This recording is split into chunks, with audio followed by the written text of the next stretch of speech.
విజయనగరం జిల్లా దత్తిరాజేరు మండలం మరహడం గ్రామంలో శ్రీ అభయ ఆంజనేయ స్వామి విగ్రహ ఆవిష్కరణ జరిగింది. ఈ కార్యక్రమంలో మంత్రి కొండపల్లి శ్రీనివాస్ పాల్గొన్నారు. గ్రామ పురోహితుడు రవి స్వామి ఆధ్వర్యంలో ప్రత్యేక పూజలు నిర్వహించారు.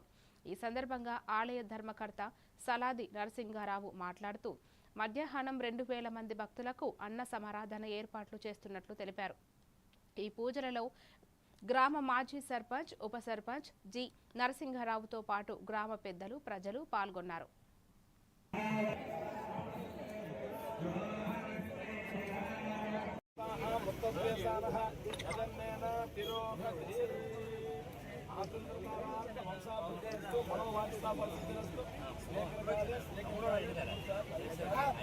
తర్వాత ఆలయానికి అట్టగానే సరికాదు, దాన్ని ఆచరణ పోషించాలి. ఆలయాలు పోషించకపోతే ఆలయాలు విడిచిపెట్టేస్తాయి కాబట్టి మొత్తం చెప్పేసి నేను వాయించాను. 3 సంవత్సరాలు అలా త్యాగం చేశాను. అయినా కడదాం, ఎలాగైనా కట్టాలి. ఫస్ట్ మా నాన్నగారు కట్టించారండి. ఇక్కడ ఆంజనేయ స్వామి ఆలయం ఉంది, అది హైవే ఎక్స్టెన్షన్ లో పోయింది కాబట్టి ఎలాగైనా కట్టాలని సలాది నరసింహరావు గారు నిజంగా కూడా వైప్రయాసం కోర్చండి. ఆయనకి 80 సంవత్సరాలు. ఆయన స్టంట్స్ కూడా